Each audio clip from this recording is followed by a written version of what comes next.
Bismillahirrahmanirrahim.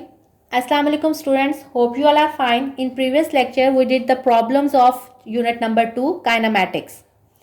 हमने previous lecture में kinematics के प्रॉब्लम किए थे. आज हमने यूनिट नंबर 3 स्टार्ट करना है. इसकी जो एक्सरसाइज है यूनिट नंबर 2 की वो आप लोग क्लास में करेंगे. हम यूनिट नंबर 3 स्टार्ट करते हैं.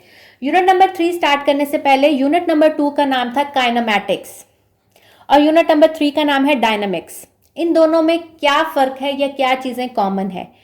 काइनेमैटिक्स जो है वो मैकेनिक्स की ऐसी ब्रांच है जिसमें हम किसी भी बॉडी के मोशन को स्टडी करते हैं, और डायनामिक्स जो है वो भी मैकेनिक्स की ऐसी ब्रांच है जिसमें हम एक बॉडी के मोशन को स्टडी करते हैं. लेकिन दोनों में डिफरेंस क्या है?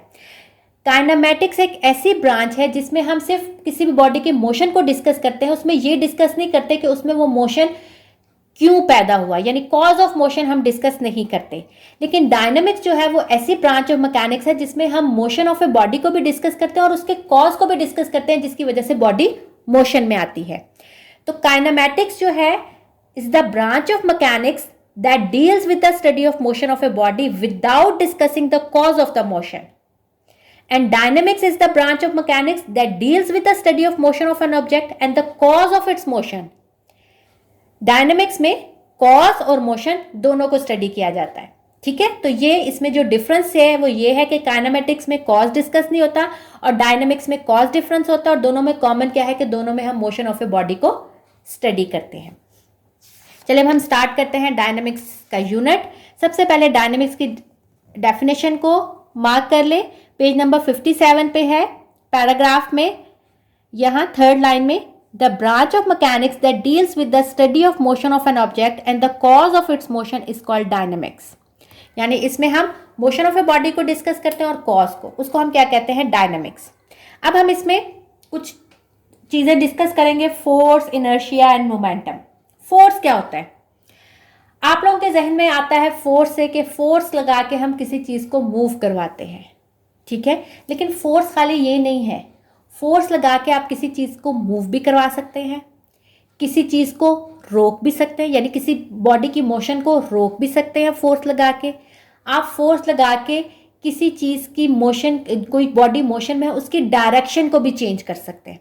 फॉर एग्जाम्पल, आप एक डोर है उसको फोर्स लगा के ओपन करते हैं. ठीक है, पुल करते हैं, पुश करते हैं, किसी भी तरह आप फोर्स लगा के उसको ओपन करते हैं. ठीक है, फिर अगर आप लें कि आप एक कार्ट को मूव कर रहे हैं, ट्रॉली को मूव कर रहे हैं, तो आपने उसको पुश किया, फोर्स लगाई, जिसकी वजह से ट्रॉली मूव कर रही है. लेकिन अगर आप एक बैट्समैन को देखें, वो एक मूविंग बॉल, उसको अगर बॉलर बॉल करवाता है तो मूविंग बॉल की अपनी बैट से फोर्स लगा के उसकी डायरेक्शन चेंज करे. तो फोर्स तो वो बैट के जरिए वो भी लगा रहे हैं, लेकिन अब एक वो मूविंग बॉल की क्या कर रहा है? डायरेक्शन को चेंज कर रहा है. ठीक है, तो फोर्स खाली ये नहीं है कि आप बॉडी को मूव करवाएं, आप बॉडी की मोशन को चेंज करने के लिए भी फोर्स अप्लाई करते हैं. इसी तरह अगर आप ये देखें, आप एक ये वॉल को पुश कर रहा है जिसके नतीजे में वॉल अपनी जगह से हिल रही है नहीं, लेकिन आदमी फोर्स लगा रहा है, लेकिन ज़रूरी नहीं है कि फोर्स के नतीजे में उस बॉडी में मोशन भी पैदा हो. तो ये देखें, ये बॉडी उसको फोर्स लगा रही है, लेकिन इसके नतीजे में इसकी बॉडी में ये जो वॉल है इसमें मोशन पैदा नहीं हो रही, वो अपनी जगह खड़ी है. दूसरा, मैंने अभी बताया, फोर्स खाली किसी बॉडी को मूव करने के लिए यूज़ नहीं होती, बल्कि वो मूविंग बॉडी को रोकने के लिए भी फोर्स यूज़ होती है. बाज़ दफ़ा फोर्स के ज़रिए ज़रूरी नहीं है कि बॉडी मूव करे, लेकिन आप फोर्स लगा रहे होते हैं. तीसरा, बाज़ दफ़ा फोर्स जो है वो किसी मूविंग बॉडी की डायरेक्शन चेंज करने के लिए भी यूज़ होती है, जैसे कि मैंने ये बैट्समैन वाली एग्जांपल दी. अब फोर्स के ज़रिए किसी बॉडी को रोकने की एग्जांपल ये है कि जैसे ये गोलकीपर है, एक बॉल, फुटबॉल आ रहा है, वो किसी मोशन, बॉडी मोशन में है ना, फुटबॉल आ रहा है, लेकिन वो क्या करता है? फोर्स लगा के उस मूविंग बॉडी को स्टॉप कर देता है. तो फोर्स तो इसने भी अप्लाई की, जिसके नतीजे में मूविंग बॉडी जो है वो रुक गई. ठीक है, तो हमें फोर्स के बारे में क्या पता चला? हमें फोर्स के बारे में पता चला, ये देखें पेज नंबर 58 पे इसकी डेफिनेशन लिखी हुई है. अ फोर्स मूव्स और टेंड्स टू मूव, स्टॉप और tends to stop the motion of a body. Force क्या करती है? मूव करती है या कोशिश करती है मूव करवाने की, या रोकती है या कोशिश करती है रोकने की मोशन ऑफ ए बॉडी को। The force can also change the direction of A motion of a body. और फोर्स जो है वो किसी बॉडी की डायरेक्शन को भी चेंज कर सकती है। जैसे मैंने आपको एग्जांपल दी, मूव्स और टेंड्स टू मूव। मूव करती है, आप फोर्स लगाएं, आपने ट्रॉली को मूव कर लिया। और टेंड्स टू मूव यानी आप वॉल को, टेंड्स टू मूव यानी आप फोर्स लगा रहे हैं वॉल पे और कोशिश कर रहे हैं कि वो हिले, लेकिन वो नहीं हिल रही। स्टॉप्स और टेंड्स टू स्टॉप, आप स्टॉप कर देते हैं, यानी एक गोलकीपर है, वो बॉल आ रही है, फुटबॉल आ रहा है, उसको फोर्स लगा के रोकने की कोशिश कर रहा है, ठीक है, बाज दफा रुक जाती है और बाज दफा वो टेंड्स टू स्टॉप कोशिश करता है लेकिन वो नहीं रुकती। और तीसरा क्या है, the force can also change the direction of A motion of body. जैसे मैंने बैट्समैन की एग्जांपल दी कि बॉल जो है वो ऑलरेडी मोशन में है, लेकिन वो उसकी क्या करता है, अपने बैट से जो फोर्स लगाता है उसकी वजह से उस बॉल की डायरेक्शन चेंज हो जाती है। तो फोर्स से हमें क्या पता चला कि फोर्स एक ऐसी चीज है जो मूव या टेंड टू मूव करती है बॉडी को, स्टॉप और टेंड्स टू स्टॉप करती है, और फोर्स जो है वो डायरेक्शन भी जो है मूविंग बॉडी की वो चेंज कर सकती है, ठीक है। तो हम अब इसको एक दफा पढ़ लेते हैं। We can open a door either by pushing or pulling it. A man pushing a cart, the push may move the cart or change the direction of its motion or may stop the moving cart। आप जब push करते हैं cart को तो वो जो उसकी cart जा रही है उसको स्टॉप करने के लिए भी यूज हो सकती है और उसको मूव करने के लिए भी यूज सकते हैं। A batsman is changing the direction of a moving ball by pushing it with this bat.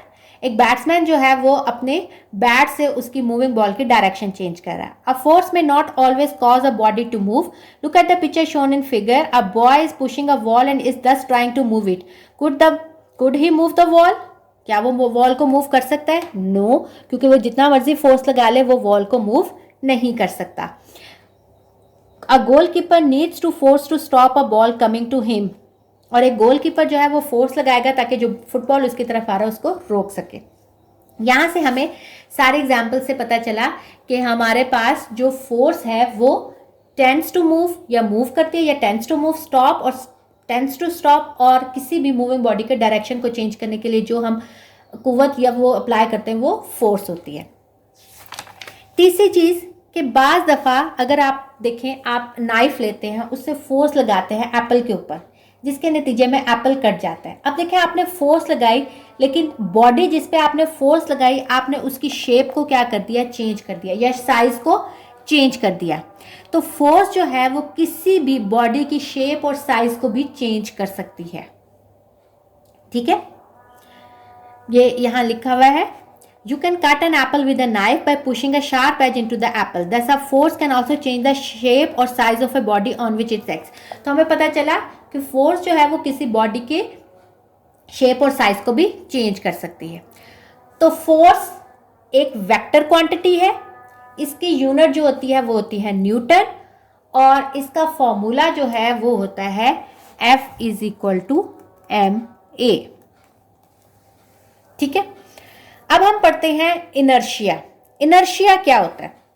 गलीलो ने, एक साइंटिस्ट था गलीलो जिसने टेलीस्कोप भी, उसने कहा, उसने ये ऑब्जर्व किया कि जो लाइट बॉडीज होती हैं, ठीक है, उनको मूव करवाना या रोकना आसान होता है बनिस्बत हैवियर वन के, ठीक है।